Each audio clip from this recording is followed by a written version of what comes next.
안녕하세요. 오늘은 판리경전에 나오는 아주 오래됐지만 또 굉장히 심오한 개념이죠. 의식, 즉 윈야나에 대해 한번 깊이 파고들어 보려고 합니다.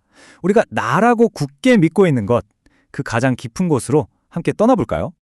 자, 한번 이렇게 도발적인 질문으로 시작해 볼게요. 만약 우리가 겪는 모든 불안과 고통, 그 모든 문제의 진짜 뿌리가 바로 이 의식 때문이라면 어떨까요?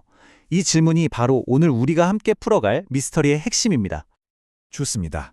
그럼 본격적으로 시작해보죠. 위냐나, 즉 의식의 첫 번째 칭의는 사실 우리한테 아주 익숙한 거예요. 경전에서는 이 의식을 우리가 가진 감각에 따라서 6가지 뚜렷한 종류로 나누어서 설명합니다. 첫 번째는 바로 눈의 의식, 팔리어로는 짜쿠 윈야낭이라고 하는데요. 이건 아주 직관적이죠.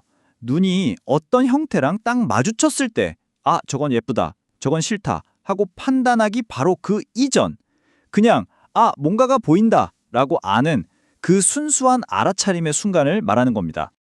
귀의 의식도 똑같습니다. 귀에 어떤 소리가 닿았을 때 그게 좋은 소리인지 시끄러운 소리인지를 떠나서 그냥 들린다 라고 아는 것. 바로 그 순수한 인식의 찰나인 거죠. 코로 한번 가볼까요? 코의 의식은 냄새를 처음 감지하는 그 순간의 알아차림입니다. 이게 향기로운 꽃향기인지 아니면 불쾌한 냄새인지 판단하기 전에 그저 어떤 냄새가 있구나 하고 아는 바로 그 지점이에요. 혀의 의식도 같은 원리입니다. 혀에 무언가 닿았을 때 달다 혹은 쓰다 라는 평가가 아니라 그냥 맛이라는 게 존재한다는 걸 아는 순수한 인식작용이죠. 다섯 번째는 우리 온몸으로 느끼는 몸의 의식인데요.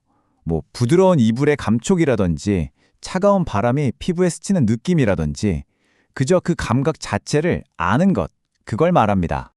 그리고 마지막 6번째, 이건 조금 특별해요. 바로 마음의 의식입니다.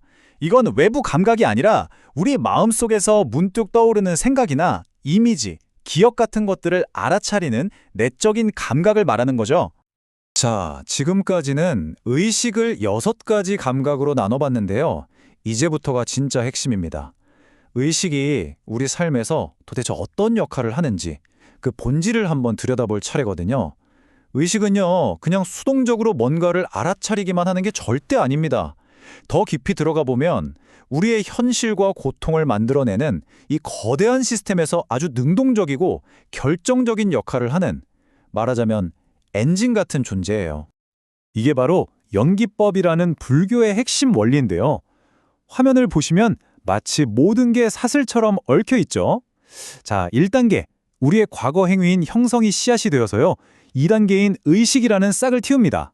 그리고 이 의식이라는 싹이 자라서 3단계, 우리의 정신과 물질, 즉 지금의 나라는 존재를 만들어내는 토양이 되는 거죠. 그리고 이 모든 과정의 종착역이 바로 4단계, 고통입니다. 보시는 것처럼 의식은 이 모든 걸 잇는 정말 결정적인 다리 역할을 하는 셈이죠.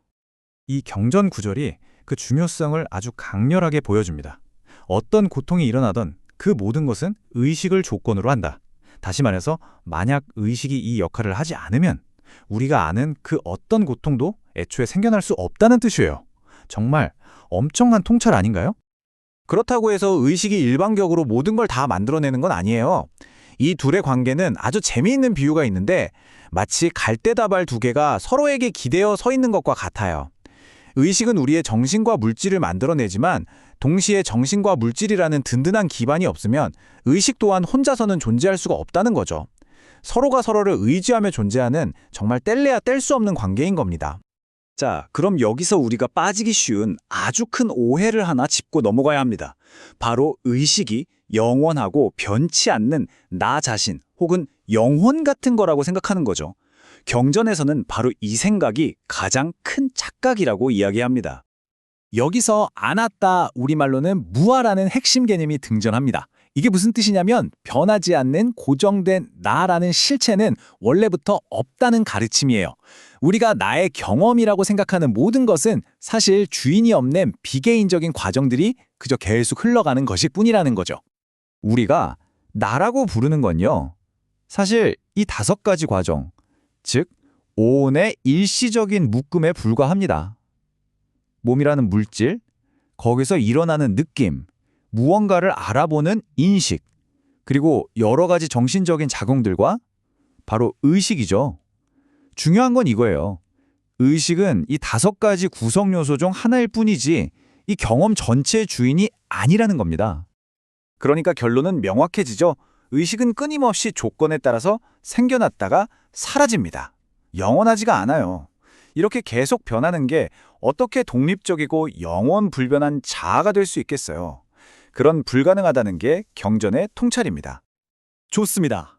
우리가 나라고 굳게 믿고 착각했던 그 의식이 사실은 고통을 일으키는 핵심 조건이었다는 것. 정말 놀라운 반전 아닌가요? 그렇다면 해답은 아주 명쾌해집니다. 의식이 고통 발생의 조건이라면 그 의식의 발생을 멈추는 것, 즉 고통으로 가는 사슬을 끊어내는 것이 바로 자유로 가는 열쇠가 되는 거죠.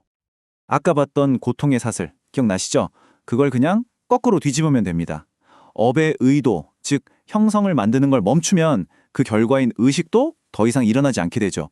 의식이 없으니 새로운 정신과 물질의 기반도 사라지고 결국 고통으로 이어지는 모든 과정이 완전히 멈추게 되는 겁니다. 이건 그냥 없어지는 게 아니라 고통의 순환을 완전히 끝내는 것을 의미해요. 물론 이게 그냥 머리로만 이해한다고 되는 건 아니겠죠.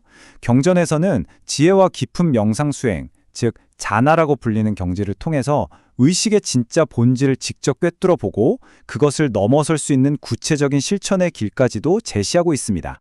자, 오늘 긴 이야기를 마무리하면서 마지막으로 이 질문을 여러분께 한번 던져보고 싶습니다. 만약 의식이 나 자신이 아니라 그저 내가 잠시 경험하는 과정에 불과하다면 여러분의 삶은 또 세상을 보는 눈은 어떻게 달라질까요? 이 수천 년 전의 지혜가 오늘을 살아가는 우리에게 어떤 울림을 주는지 한 번쯤 깊이 생각해 보시는 건 어떨까요?